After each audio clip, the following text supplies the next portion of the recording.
Hello everybody, this is ManuS and welcome to another Eternal deck tech, today with my very first Eternal Expedition deck tech.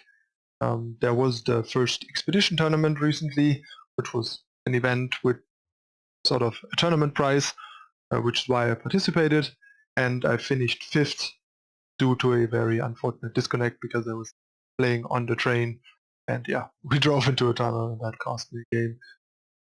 Causing me to finish 5th instead of probably 1st because how the tiebreakers work out.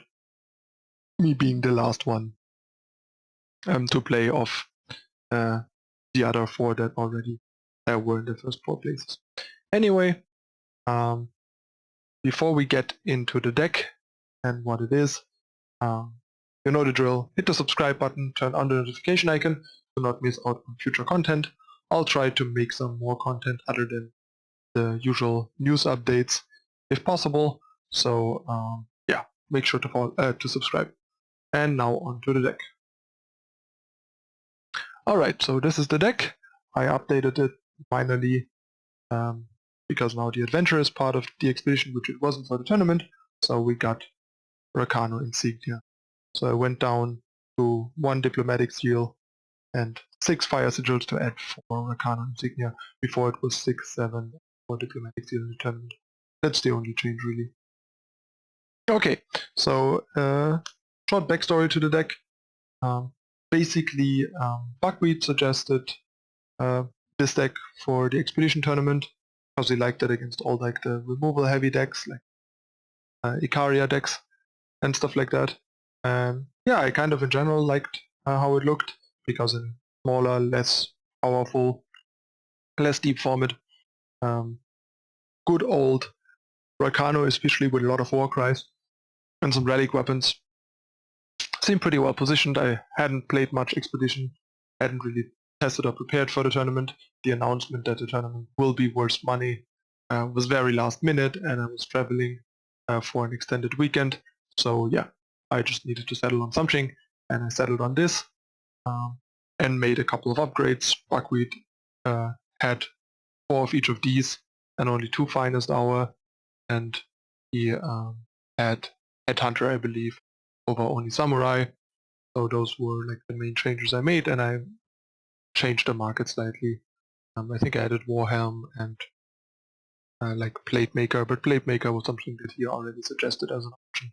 Anyways, he also tried Artisan over Outlaw, which I actually had in my first run, and it went okay, but I just didn't quite like how it played and how it does in theory compared to Outlaw, because I realized the quick draw in Outlaw can actually be quite relevant between Warcries, Scepter, and just like combat tricks and Torch. So I just wanted more Warcry rather than Artisan, also because it allowed me to reduce my weapon number a bit to fit the finest hours, which doesn't really make sense if you play Artisan. Alright, so let's talk about the deck. It's pretty straightforward. We have 12 good 1-drops now. In the past that was a bit of an issue. Now we even have like more than 12 technically if you count Pyro Knight or even Headhunter. So there are a lot of good options. Oni Ronin, because it's still one of the gold standards of 1-drops. It does everything the deck wants. It has 2 attack, so it's a real threat. And it has Warcry, which is something the deck really cares about. Then we have the sort of lesser or sometimes better brother in Samurai. Less of a threat, but snowball proof, Bar's favor proof, actually happens to block and attack into some small stuff sometimes, like Yeti spies and stuff like that, or just like granite tokens. All in all, the 2 toughness comes in quite handy, and the 1/2 body actually scales better with Warcry buffs than Oni Ronin does, since 2/3 is often a lot better than 3/2, and so on and so forth. And yeah, also Warcry, since having a Warcry unit on turn 1 already, attacking on turn 2 for the first Warcry is really important and also really powerful for the deck, and scales so well with it. And then we have Oni Patrol, just additional 1-drops if you don't have anything else on 1, it's better to play this than nothing, and later it's just basically a 2-drop that costs 1, allowing you to use your power more efficiently, like on turn 3, play an Oni Patrol, and something for 2, either a 2-drop or a spell, or even sometimes on turn 2, just go like double 1-drop, or like, I don't know, Finest Hour or Torch, and then post-combat Oni Patrol, stuff like that. The fact that Oni Patrol effectively is a 3-2 for 1 more often than not makes it so much better to run 12 1-drops, because you almost always have a 1-drop this way, but it's much better, but Oni Patrol is much better if you draw it past turn 1 than your average 1-drop, which makes it so great. So it's kind of like a win-win. It gives you more cheap curve fillers later, or just gives you a decent generic 1-cost 2-1 on turn 1 when any of your actual 1-drop. Then we have Champion of Glory, Crownwatch, Paladin, and Outlaw. So these 8 are basically set because the deck really lives and dies by its Warcry snowball.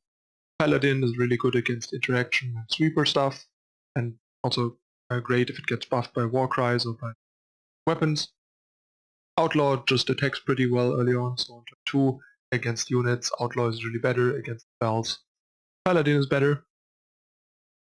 And then we have Champion of Glory. I considered alternative options like, for example, Hoyan, and there's a chance that Hoyan is better because you have Finest Hour and Scepter, but it's a bit fragile. It dies to snowballs and various favors, doesn't block very well. The quick draw on Champion comes in pretty handy, so does the endurance, and the fact that it doesn't die to Annihilate, especially Expedition, where there's no Desecrate and there's a lot more Annihilates, also matters quite a bunch. So ultimately I stuck with Champion, and I'm pretty happy with it. I'm not 100% sure though. Like, obviously Hoyan hits for 4, which is nice, and can even hit for more. You get your power to hit your second Justice, and force power for Runehammer, for example, make power situation a bit better. Same for like Blade Maker and Blade out of the market, or just Flame Blast. But usually on turn 2 you want to play like a Warcry unit anyway, so it's kind of awkward, and the later you play Hoyan, the worse it gets. So Champion makes a bit more sense, because Champion kind of doesn't drop off as much as Hoyan does. And then we have 4 Red Canyon Smuggler as the only real 3-drop. Fortunately the unit is still good enough to play even in a dedicated aggressive deck like this, because the double damage scales really well with the Warcry triggers, and with like Shogun, Scepter, and Finest Hour. There's also the play of like 4 power, go Smuggler, Warhelm on an empty board and stuff like that, and just gives you a lot of options. It virtually gives you 4 Deep Forge Blade, which is really good, because it's great when it's good. Sorry about that. But it's also really clunky when you don't really want it, so Market is great place here. Blade Maker has been surprisingly amazing. For example, I played against like other Rakano decks, or like Fire Aggro decks, and then you just play this, they don't really have a good answer for it, then you just start like making all your things big, and by the time they can like Vanquish or Torch it or whatever, it already did so much damage by just buffing your stuff that you don't really care. So it's a really good like kind of defensive grindy thing against other aggressive decks, where it's often better than Blade, both because it needs less power and because it's harder to enter, at least for like say Rakano. Against Mono Fire it's kind of whatever, can get both. Also Warhelm can be really good or just pretty low impact, so having access to it in the market when good is nice. Obviously getting an additional virtual for Vanquish type effects is huge, especially this one just killing multiple big guys, and just Flame Blast has been pretty nice at finishing off people at times. It's not insane, because you know the deck doesn't play that much power, but still gives you some reach and has come in quite handy. Won me a couple games, so it's really worth it. And yeah, then we have 3 Shogun Scepter. I ultimately decided to shave a Shogun Scepter over Sword of Icaria, simply because this is a bit more flexible. It's better against reactive decks with removal and stuff. It also Warcries right away, and it's also decent removal against a fair share of decks. While this requires you to have a unit, and a unit that gets improved enough by this to make a difference and not just like kind of trade down anyway. So it seems better as a 3-off. And yeah, sort of Icaria, Warcry, great Warcry target. Your bread and butter against like reactive decks are your relic weapons, and sort of Icaria is half the business there.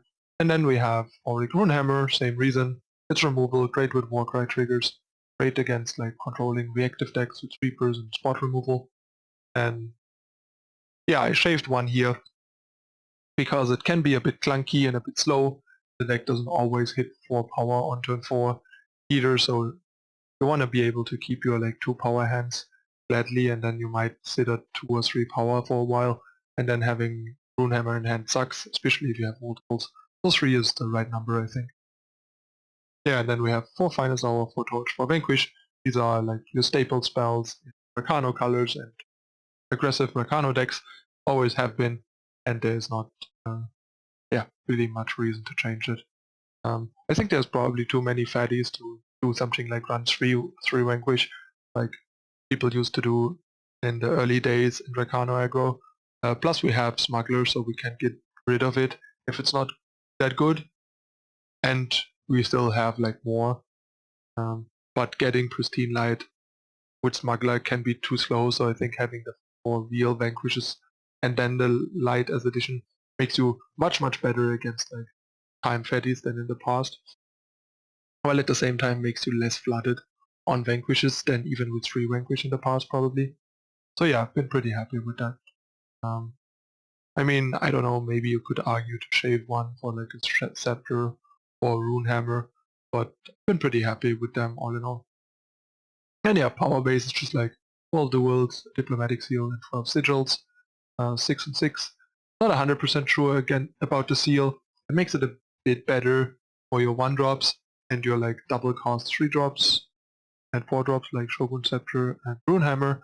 But it makes your seeds a bit worse. But now that we have Insignia, maybe that's fine. But yeah, I could see just cutting this for Fire Sigil again. It's quite minor there, I think. And yeah, that's the deck. The deck felt really good. I ended up going 21-4 instead of possibly 21-3, which is really unfortunate. I went like 7-1, 7-1, 7-2, and one of the losses being a Rakano mirror that looked pretty alright, and me just, disconnecting, timing out, died, but got my connection back because the train ran through a tunnel, and even the train Wi-Fi cuts out in the middle of a tunnel, so that was pretty bad. Pretty frustrating, because winning the Expedition tournament with this would have been pretty awesome. And why I keep saying winning is there were 4 people at 21-3, and the way the tiebreakers work, with me having played way later than them, that usually means you have better breakers. So most likely I would have come in first at 21-3. At 21-4, I came in 5th behind the 4 21-3s. So no money, unfortunately. But oh well. So yeah, if you're looking for a good deck to play in Expedition, check this out. I think the deck is really strong. It's a lot of fun to play. It's a throwback to the Rakano glory days. And yeah, I don't know, maybe you can give the deck a try in regular ranked. Maybe it'll hold up there as well. So yeah, that's the deck. As usual, you know the drill. Gonna hop into some games. This time not ranked, but expedition queues. They're not as representative for the event because people play a lot of wild stuff in there and there's no ranking. So take the games with a grain of salt in terms of what we're facing. But we'll see, maybe the queue is a bit more competitive now. It was like a week or 2 ago when I last played the queue and ran into a bunch of random stuff. The event itself was quite competitive in terms of deck choices, so that was nice. It was a lot of like, it was some Winchest and Ixtun down, some Rakano and Mono, Fire basically. Those were like the 5 most played decks, I would say, and a bit of Stone Scar and some random stuff. Alright, so see you in a moment with game number 1. Stay tuned.